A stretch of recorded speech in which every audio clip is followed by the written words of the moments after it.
La secrétaire. Merci. We will now hear the presentation of the National Capital FreeNet. Please introduce yourself and your colleagues, and you have 5 minutes for your presentation. Good morning. We appreciate the opportunity to speak with you today. I'm getting over the flu, so I'm a little gravelly. My name is Shelley Robinson, and I'm the Executive Director of National Capital FreeNet, also known as NCF. With me today are NCF Second Vice Chair Peter Chapman and Board Member Peter MacKinnon. NCF is a local, not-for-profit alternative to commercial internet service providers. We are member-owned and governed. As a Bell reseller, we offer high-speed DSL with download speeds from 2 meg up to 50 meg and upload speeds from 0.8 meg to 10 meg, as well as free locally hosted email, basic web hosting, and dial-up service. We invest in connectivity and offer speed and capacity that is equivalent to that available elsewhere. In addition to our staff support, we also have an award-winning, volunteer-driven help desk, so our members can ask questions about a range of internet and computer-related issues in person, on the phone, or by email. We also offer workshops. We work with other community organizations to help bridge the digital divide, and we connect our members online and in person so they can share their skills. We are supported by DSL subscription fees, member donations, and project grants. Fundamentally, we believe that everyone in Canada's National Capital Region should have access to the internet. In our case, that means that we believe they should be able to afford a high-quality connection, they should understand how to use it, and they should feel safe online. NCF was founded in 1992, and since then we have served more than 100,000 members. We currently serve about 5,000 members, of whom just over 3,000 are DSL subscribers. Our in-house membership survey mirrors the findings in the Commission's Let's Talk Broadband report about the main ways our members use the internet, including email, news, health, work, and looking for work. And they also suggest how those without regular and reliable internet access might be missing out on the benefits of the digital economy. As such, we concur with previous interveners who have said that the internet should be considered an essential service for all Canadians. We have members in every neighbourhood across Ottawa, a number in outlying communities like Perth and Winchester, and about 100 members in Gatineau, where we can currently only offer 6 meg service. So we're here today to speak to our experience as both a small ISP and a not-for-profit community-based organization, and we're going to focus on one of the biggest barriers we are told our members and prospective members across the region face in accessing the internet and its benefits, and that's price. Many of our members are seniors, new Canadians, people with disabilities, and those living on low incomes. Many of these members have told us they rely on our service, but sometimes struggle to pay for it. So we began selling the 6 meg DSL service in 2005 at a monthly rate of $29.95 for 322 gigs of capacity. In 2010, that rate went up $1 a month to $30.95 a month to reflect an increase in our supplier costs. We started offering fiber to the node service with download speeds from 7 meg up to 50 meg in 2013 and 14 at rates from $30.95 to $49.95 per month. Our monthly dryline fees were based on Bell's tiered system, and we charged between $7.25 and $16.20 per month. In line with our mandate, we have never required our members to sign contracts, so they are free to cancel at any time. So given its 8-year head start over the FTTN service, the 6 meg is our most popular, but our fastest growing service is 15 1 meg. Monthly use on all our lines varies from less than 10 gigs per month of use to more than 500 gigs. As stated in our previous submission, we will leave the determination of a minimum broadband speed standard to other interveners and to the Commission, but we will note that the rise of internet-connected devices is driving demand for more speed within our membership. And that's not just among younger users, that's absolutely also coming from the seniors. As a not-for-profit, we work to keep our prices affordable. Yet to stay sustainable with rising costs starting May 1st, so next week, we have had to raise our prices, albeit only for the second time in 11 years, so from $2 to $5 extra per month, depending on the speed. Given the increasing number of our members discontinuing their landline telephone service, however, we are also reducing our dryline fees to $7 per month. This is particularly helpful for those in less well-served rural areas around Ottawa who are in the higher dryline rate bands and those who have cancelled their landline as a way to save money. On a related note, we field multiple questions a week, in fact, from our members about using VoIP as a way to reduce their monthly costs while keeping a home-based telephone. To help our most vulnerable members, we are just about to launch a community access fund that will subsidize part of the cost of our service for low-income members. We're currently working out the details of how the fund will operate. But with our own contribution and the public donations we can collect, we expect this will help a few hundred members and their families. So it's a great start. I said good start. It's actually a great start. But we know the need to be much greater, both among our current membership and those who have said they want to use our service, but they just can't afford it. To that end, we support the recommendation of the Affordable Action Coalition for a subsidy for low-income users and feel this would tangibly benefit people across the National Capital Region and throughout Canada. We also believe that these challenges would be better served by more community-based ISPs, working through not-for-profits like us and Chebucto Community Net in Nova Scotia, or at the municipal level like in Olds, Alberta. Finally, NCF exists so that everyone in the National Capital Region can benefit from the internet. We look forward to the day this is a reality and our part in making it so. Thank you. Thank you very much for your presentation. I'll put you in the hands of Vice Chair Menzies. Good morning. Good morning. Let me move this closer so you can hear me properly. Start off, can you, I noted when you noted 2005 is when you started services? DSL services. Oh, DSL services. Yeah. So can you just give me the Coles notes version of your history? What was your genesis? So 1992, we were started at Carleton, based on a professor and some interested folks there. And there was based on something in Cleveland called Cleveland FreeNet, and it was this idea that literally we were free, and that everyone would have access to the internet, dial-up, through these community portals. And so that's why we had like an insane growth in membership. I think we had 10,000 members in less than a year. And everybody was sort of coalescing around the idea that that's how they would get online. And we limited it so it was 10 minutes per login because the demand was so high. So we did dial up until 2005. So it peaked. It actually didn't peak that much more before 2005. So it got its highest probably around 2002. I was looking at a chart yesterday, but I don't remember the exact year. And then we were probably a little slow on uptake with DSL, but 2005 we started selling the DSL service at the 6 meg. Does that help? Is there something I missed? It does. Okay.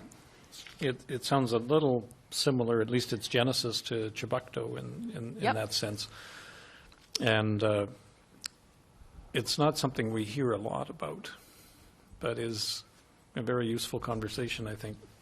Yeah, I want to talk, have a few more questions, but I'm curious to know about two things. First of all, there's been a lot of talk about digital literacy, and you mentioned it again here in terms of working with your members on a number of issues, and that's et cetera. Can you tell me how that works in terms of, you talk about, for instance, people with landlines and working on VoIP and that sort of stuff. And you have some low-income members as well. So start with the digital literacy and how you pursue that, or how that is meeting your members' needs. Sure. So since the beginning, we've had a really active online forum discussion group system. So people will go on the forums and they'll say, blankety blank, I have this question. And then other members will chip in and say, oh, have you tried this, or think about this. So that, though, tends to be for folks who have enough digital literacy that they can, in fact, get on to the discussion groups. So we also have, I mentioned, the volunteer-driven help desk. That is where it all mostly happens. So it's very informal, but it's also super necessary. So we have a bunch of people who will walk in, sometimes with appointments, sometimes just walking in, and say everything from, like sophisticated questions, more sophisticated about like, how do I bridge my modem? And then we'll have people who say, I can't find the URL toolbar anymore. They don't call it a URL toolbar, but it's like their screen resolution has changed, and so it's suddenly not working. I had a woman who came in last week, and she had forgotten her password for Hotmail, but she didn't also know even how to get into Hotmail because the the link from the main page. Someone had created a shortcut. It had gone. So she was like, my Hotmail is gone. So it's kind of just saying to someone, okay, well, let's show you, and then taking them through the steps. So that's the informal, and we're doing that on the phone and in person all the time. But then we also have workshops. So we had 4 workshops in a month last November that were super popular. So we had one on protecting your computer. That was the most popular. I had to move it out of our office into an empty hair salon downstairs. We had one on basics of social media.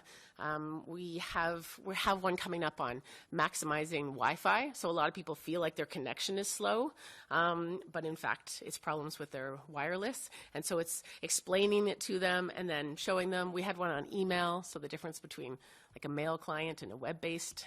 And then we just got a grant that's doing similar work. So it's for seniors specifically, and we're going to have a smaller group, and it will be more hands-on help, so that instead of just sitting back, it will be people saying, okay, now click here and, do this, and yeah.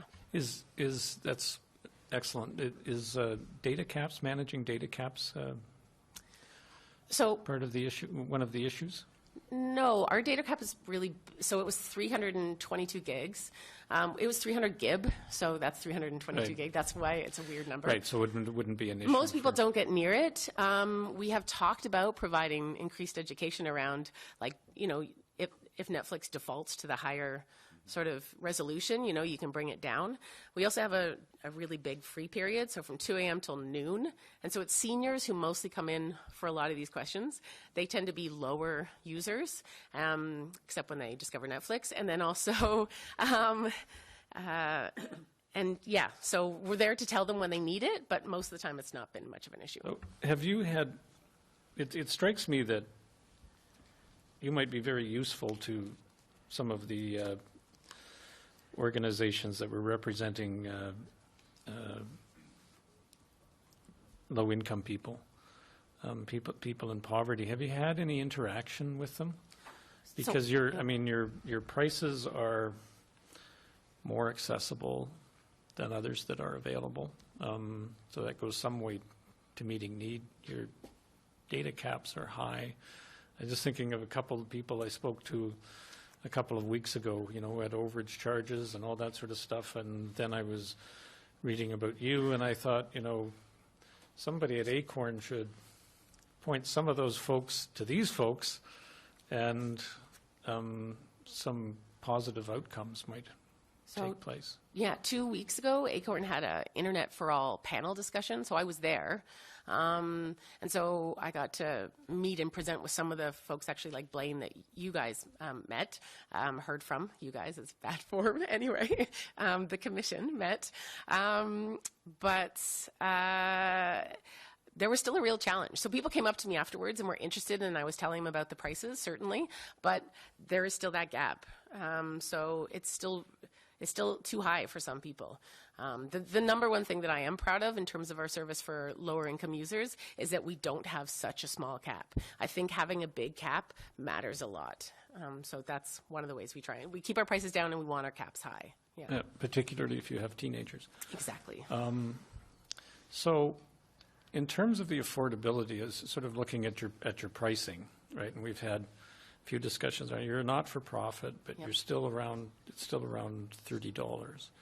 I mean, and I'm trying to get a sense of how much.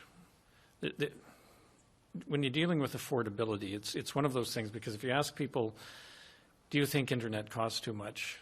They say yes. But if you ask people if they think almonds cost too much or cauliflower costs too much, they're going to say yes, right? But that doesn't mean they're wrong. You just need to try to get things in perspective. So your cost, you're basically operating on a cost recovery basis. More or less. And it's still around $30, right? Well, in fact, it's now going up to $32 for the 6 meg service as of May 1st, or it will. You've got a compensatory deal on. I should have put in an appendix where I said all. You're offering to take save them $7 someplace else, though, right? Yeah, but that's in addition. So the dry line, Right. so that's part of what, so for instance, for low-income users, a lot of them end up being dry line users because they have cell phones. And so what that means is if you're on the 6 meg service, which is the cheapest, so it's $32.95 as of May 1st, and now we've normalized the dry loop for everyone, so it would be 7, so that's $39.95 a month. There's not a lot. We don't have a lot of wiggle room. I can say we are not cashing out at that level.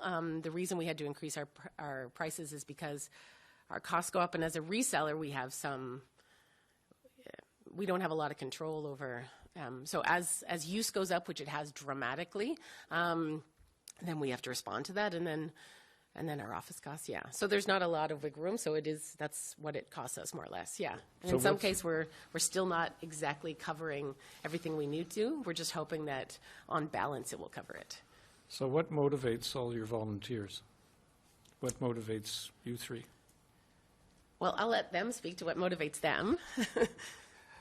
Yes, well, volunteers, it is providing a community service. I mean, we recognize that internet access has moved from being something that was nice to have and something used by students to something that's absolutely essential to have for every member of the community.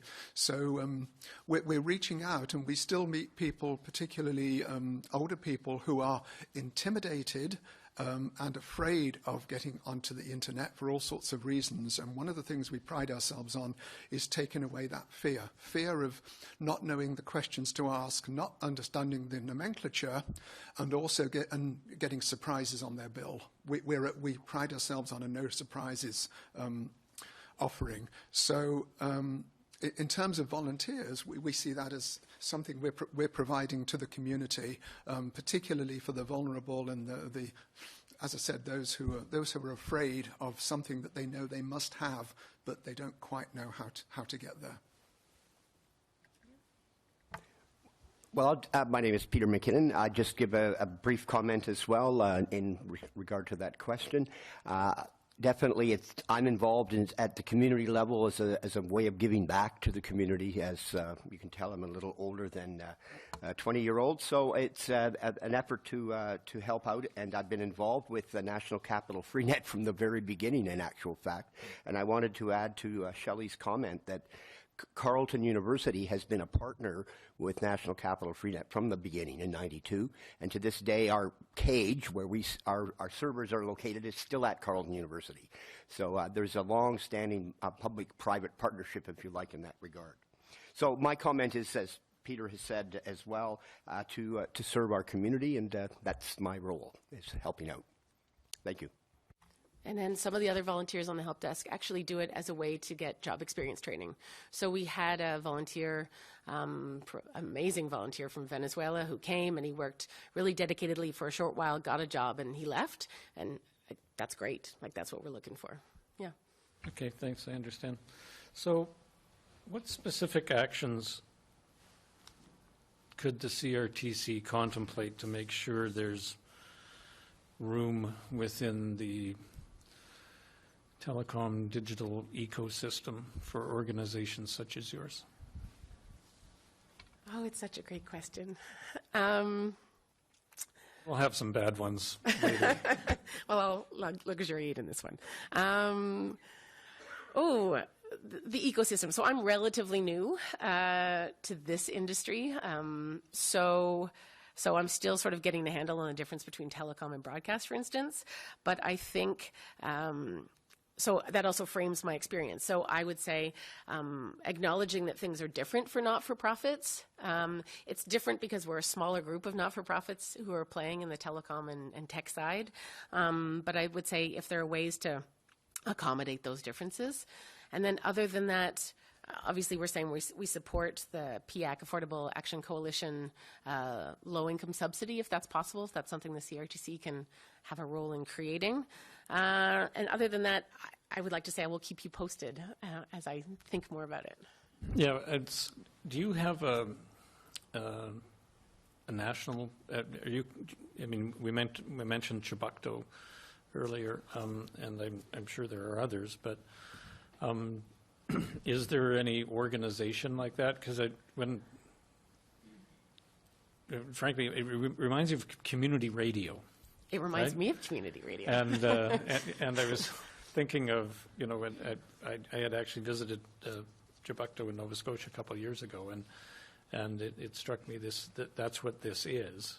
But these people are doing, folks such as yourselves are serving a lot of the needs that have been presented to us earlier in terms of affordability, in terms of digital literacy, in terms of, help adoption, dealing with seniors. So those were three of the social issues presented to us, and then here you are.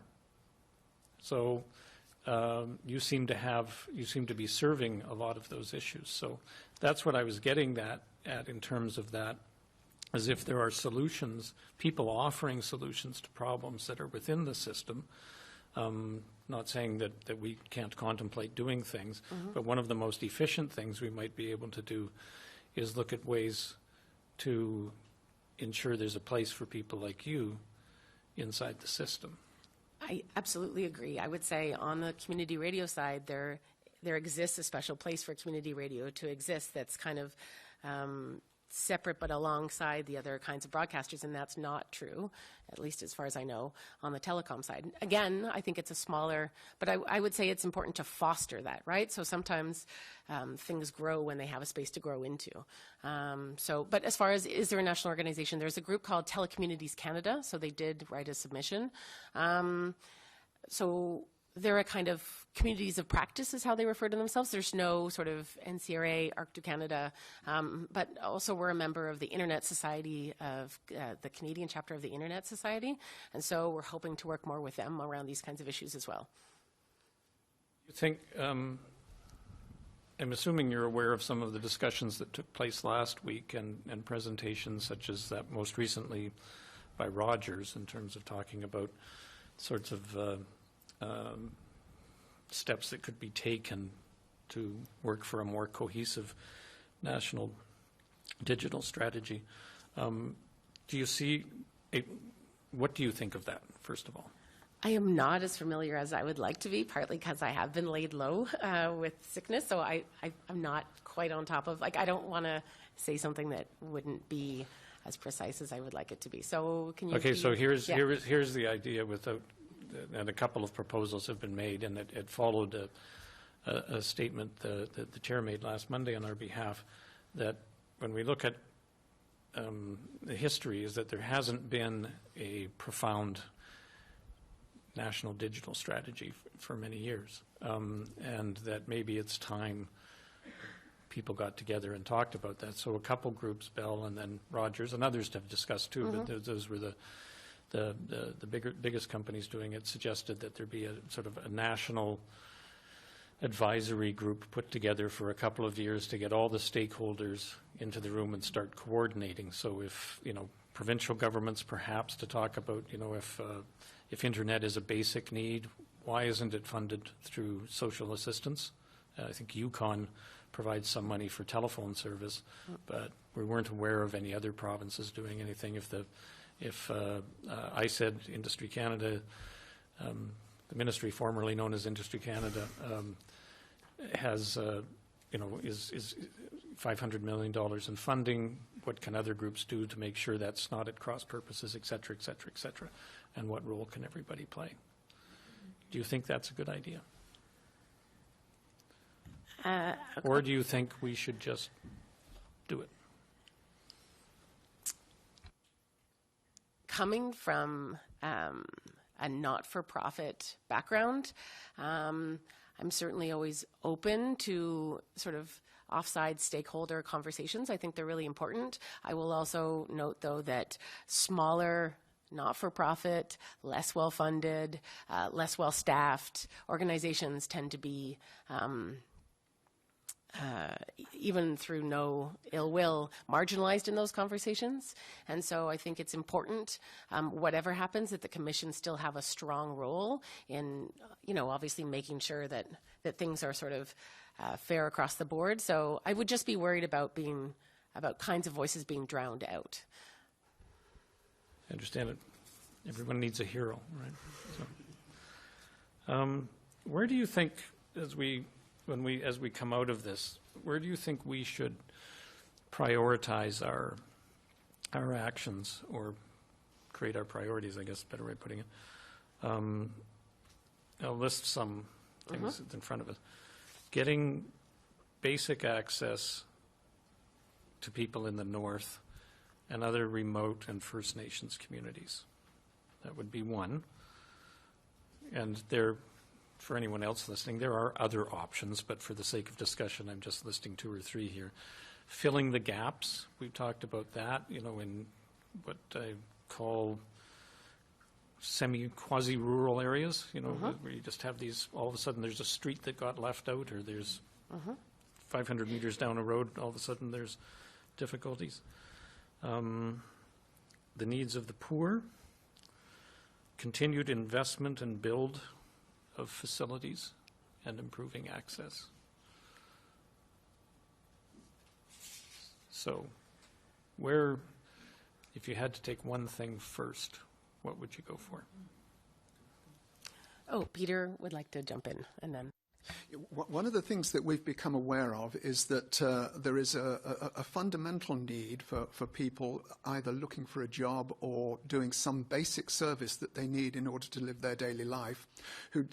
Those people don't actually require a great deal of gigabytes or whatever it is in terms of capacity, but they do require that access to be available 24/7 and very, very easily available to them. I think it's really, really important that everyone in the country has that access, otherwise they are deprived of basic services, as I said, like looking for a job and things as basic as that. However, at the other extreme, excuse me, there are people who will use the internet service for watching TV, and I'm told, I just saw a presentation where the average North American, and this is in the United States, watches 5.5 hours of TV per day, which obviously, if you're doing that by streaming it on the internet, that's a great deal of capacity that's being consumed. So there has to be a balance between providing, if there is going to be some type of social program or subsidy, between providing the essential service and providing what one would regard as a somewhat superfluous luxury service, and I think therein lies the dilemma, and certainly something that we've become aware of in offering our services and promoting it to the whole community. We see this wide diversification, and it's not really easy to say which type of user is going to be a large capacity user, because initially you might think it's retired people and elderly people, but in fact they can be quite heavy users simply because they do have the time to watch and absorb a lot of information during the day. And gamers, people, teenagers gaming online for many, many hours, tend to be high-capacity users. So to get back to my point is that the dilemma is, in terms of providing some type of access for essential needs, it's the challenge is making sure that the essential needs are provided at a very, very acceptable price and affordable level, and at the same time not providing unnecessary subsidy to the heavy users who may not necessarily warrant such levels of support. That goes to the want and need discussion, I guess. But more specifically, do you think? I mean, I think you have a 6-in-1 service, right? Does that meet most people's basic needs? It's so until May 1st, that one has had no connection fee, installation fee, and so most people have defaulted to that one and have made it fit their needs. My sense is that were it not for that price differential, most people would like to go a little bit higher, just like I said, because of the growth of internet-connected devices, basically. So, yes, for people who are doing pretty limited things on the internet, 6 is fine. Although, as a service, we have found anecdotally that the FTTN service tends to be a better quality line than the entirely legacy lines, but the speed seems to be okay. But now that we've sort of normalized the installation rate and we've offered 10, which we didn't have before, people are literally flocking to the 10 meg service. And then, like I said, 15.1 was our fastest grower. So I would hesitate to say that 6 is enough. Yeah, I would say people are choosing more than that when all things are being equal. Yeah. So what is driving that demand? You referred to that a couple demand times. for higher than 6? Yes. I mean, and you were talking about in your presentation and previously you talked about you had to increase your offerings because more and more folks were asking for more. So why are they asking for more? Is it an issue of multiple devices in a household, or is it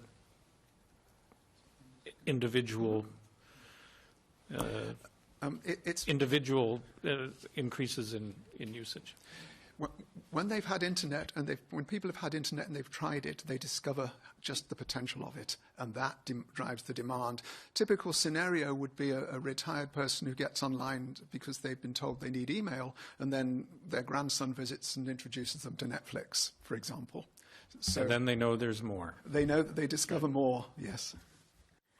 But I would generally say, so folks who are, like, if you're a single person and you're watching Netflix, you can usually sort of get by with the 6. So it's the multiple device kind of landscape. And I think that's only because of Internet of Things, and I think that's only going to get driven more and more. Yeah. Okay. Just one more question. It's regarding, you talked a little bit about people letting go of their landlines in terms of that. And you counsel them through the bereavement process in some way. Is that, I mean, one of the things we've talked about a little bit is, people can use VoIP, or they have mobile devices, but VoIP. But then the landline has a certain sense of reliability to some folks. So how big is it an issue? How big an issue is that, do you think, or is it not? So our numbers, because when I was preparing for the price change, I ran data. And so we now almost exactly match the last finding in the monitoring and evaluation report. So 45% of our members, and it's 45% of Canadians, don't have landline service anymore. But it jumped, even within the last 6 months, I think it jumped 5%. So it doesn't seem to be, but that's still less than half. But for those who are, it's not the reliability, it's the ease. That's what I'm going to say. When people call us about VoIP, they don't necessarily want us to help them set up their own VoIP. They want to know if we have a VoIP offering because they just want to make it work. They want it to be cheaper, and they want a phone on their desk, and they want it to work. And they don't seem to be as concerned about what if there's a storm, or we don't tend to get those questions so much. It's just like, how easily and how cheaply can you make it available to me? Thank you very much. Thank you for coming and for your presentation. I'll turn it over to my colleagues now if they have any questions. Commissioner Molnar? Thank you. Good morning. I wanted to ask you about your community access fund. And it says here that you're working out the details, but how is it you will determine amongst your membership those that are low income? That's a great question, and that's what we're working out. So we don't want to put ourselves in the position of assessing need because we don't think it's appropriate. And so we're looking at trying to establish kind of, for lack of a better term, sort of groups or buckets of people who are sort of pre-selected by membership in a group. So, for instance, it could be people who are receiving ODSP, or people who are on Ontario Works, or we had a program funded by the City of Ottawa 10-ish years ago, and that was for, it was specifically for single mothers who were receiving some form of assistance. And so another idea was that if someone is a refugee claimant, then they would, so there would be, or it could be for, obviously our ambitions for the fund are quite big, but our starting place is going to be quite small, so that's why we have to sort of limit from the beginning. But eventually it could include people who are on EI, right? So that's a time when people most need the internet and yet are least able to afford it. And so, there could be a subsidy for folks who are on EI for the period during which they're on EI. Those are the things we're thinking of, but we haven't exactly nailed it yet. Okay, so you have a fund, and the fund has been created how?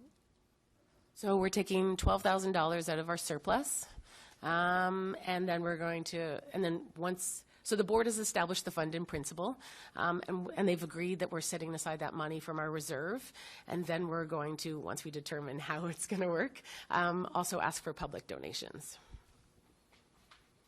So it's not a separate fund right now. Like, maybe in the future it could be a freestanding organization, but for right now it's an internal fund. And you're not concerned about being the choosers of who is in need? Well, and so that's why we would use groups who have been sort of chosen by virtue of belonging by some other standard. But yeah, we're absolutely concerned. There was a large, because when people need support, like, and you know, the Commission knows this probably better than we do at this point. There's like so many people. It's like when Commissioner Menzies said the list. We don't want to have to choose one of those, very worthwhile goals. We don't want to have to choose one group among, very worthwhile groups and deserving groups. But it's also that we don't want to do nothing for fear of not helping everyone. So it's where we're going to start, and then we're hoping we can build and grow on it. Okay, thank you.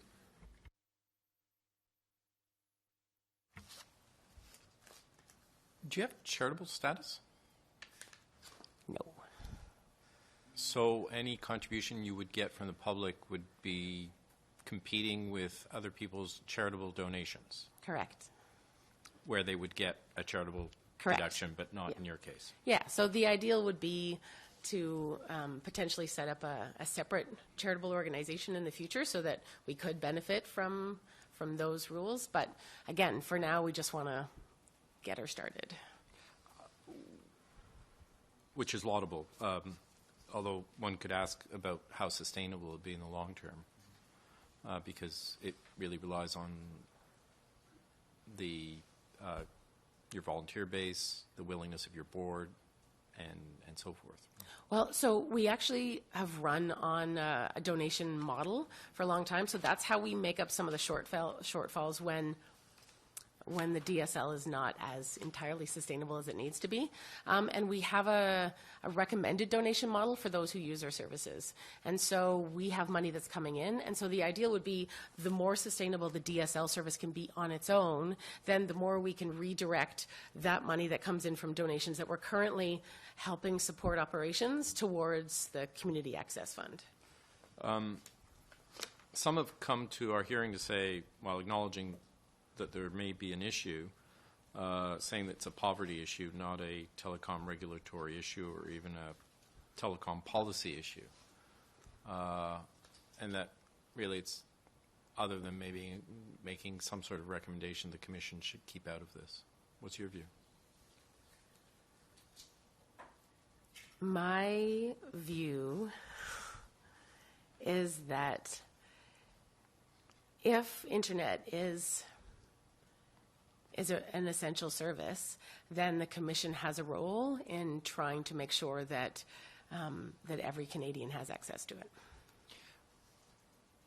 Thank you. You might want to reflect on that in the future phases. There's another phase on the 25th of May, another one on the 13th of June to add to the public record on that. So that's great. It'd be good. Thank you. When I look at your model, and Vice Chair Menzies was asking about how transferable it was, and there are other examples. So I was wondering if there's commonalities. I mean, this region, you talked about having an educational institution as an anchor. There always has been historically a rather important IT sector in the region. We also have a large public sector community here, which means whether they're retired or still active in the workforce, by that very nature, they tend to perhaps be at the higher end of the income, the average income across the country, and better educated and so forth. So when you look at the transferability, I just point out maybe there are other reasons why it got off the ground well here. When one looks at the transferability of this model to other communities, what would be the elements, in your view, of success? Am I off base in my 3 assessments? No, I think that's a fair assessment. I would also say there were... It doesn't happen everywhere else, though, right? To have the, Yep. the confluence of those 3. Yeah, absolutely. Sorry, Peter had just said we're one of the few that survived. There were more, and a number have gone away. I'm going to come from a sort of community radio access position here, which is that similar things can happen in different ways, and so they can draw on different resources in different communities. So I think it is possible for other communities to do this, although I think there are probably, we were lucky in that we got a slower start, right? Because, I mean, we got a fast start in terms of the uptake but in terms of in 92, the internet was not what it is today. And so I think there are probably barriers to entry today, but I also think that that's something that could be looked at as a way to, when we talk about, investment in innovation, having small community-based ISPs might be one way that we can foster a kind of innovation at a different level. And so I would say it's possible because other communities might have advantages that we don't have here. So the number one thing I hear working for NCF is, oh, you guys are still around, because everybody knew us, and not that many people still know us. And so that's our biggest challenge. Whereas in other communities, you might have that full community buy-in. So we have 3,000 subscribers in a city in a region that certainly is, a million-ish. And so other communities might have a smaller population, but the per capita buy-in would be much bigger. So I would say it is possible, but it wouldn't be the way we do it, maybe. But yeah. Right. So the size of the market also, although the word market and your philosophy just don't jive, I get that, but the size of the population. Right. Yes. Can I just add the point that our cost structure is based on a per-user cost plus the cost of running the office. And the problem with going to a small community is that overhead of the office spread over a much smaller revenue base. And so one of the challenges in doing that, and I think the model is transferable incidentally, but one of the challenges is how do you provide the administration, the billing, and all of the things associated with the head office to a smaller community. And there are models that would have to work on the basis that a number of small communities could share or some type of billing system or some type of system could then be made available to any other type of service provider that's based on the same model. And certainly our philosophy is we will share anything we've learned, of course, very willingly and freely. So I think the model is extendable, but with that somewhat caveat that the cost of the overhead is something that needs to be addressed in establishing that. How are you seen by for-profit resellers? I would like to assume that we are seen. I think we're so small that we are effectively off the radar.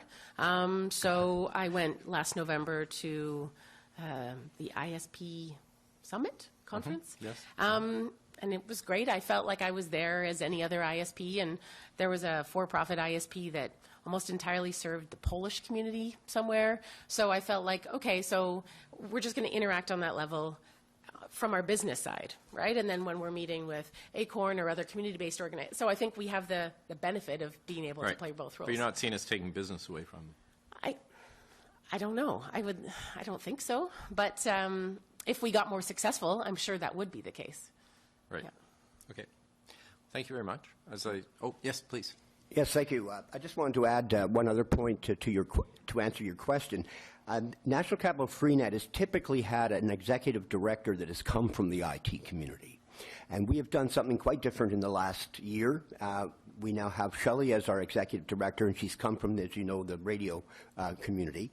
And we think this is a really good step in reaching out to the community as a whole and not being driven by a techie.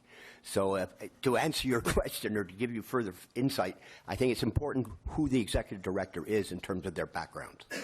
Right. So the transferable recipe needs to think about leadership as well, right, and who it is and the skill sets there. Okay. appreciate that. Thank you very much for your participation, and I eagerly invite you to participate in the next phases.